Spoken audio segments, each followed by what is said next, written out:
Alors, est-ce qu'il y a quand même des trucs et astuces un peu de négociation qui marchent voilà, alors, je comprends le seuil limite, c'est-à-dire la substituabilité, Oui, voir du coup qu'est-ce qu'on pourrait faire d'autre. Donc ça, c'est effectivement, il y a la méthode de Harvard de négociation qui est utilisée du coup pour un certain nombre de négociateurs.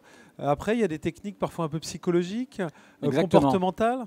Alors, moi, j'ai toujours dit à mes équipes, un bon négociateur, c'est celui qui va avoir l'analytique et la capacité à garder son sang-froid, quelle que soit la circonstance.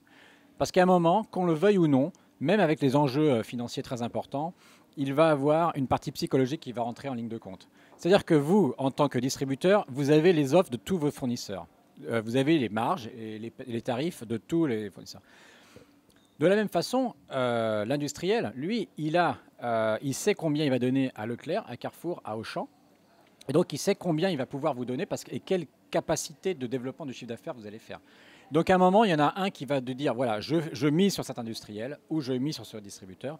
Et donc, il y a un aspect psychologique qui rentre en ligne de compte. Et là, les négociateurs gagnants, ce sont justement ceux qui gardent leur sang-froid, qui savent montrer une détermination et qui tiennent leurs engagements. Parce qu'il n'y a rien de pire que quelqu'un qui montre justement, qui se met en colère, etc., mais ensuite qui ne prend pas la décision derrière.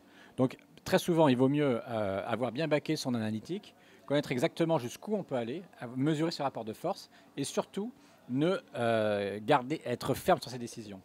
Il vaut mieux parfois même se tromper et rester ferme sur ses décisions pour montrer justement à l'industriel que les engagements sont tenus. Et ça, c'est comme ça qu'on construit aussi une confiance et un partenariat au-delà de la négociation sur le bout de gras, sur la marge, et qui va permettre de vraiment développer du chiffre ensemble.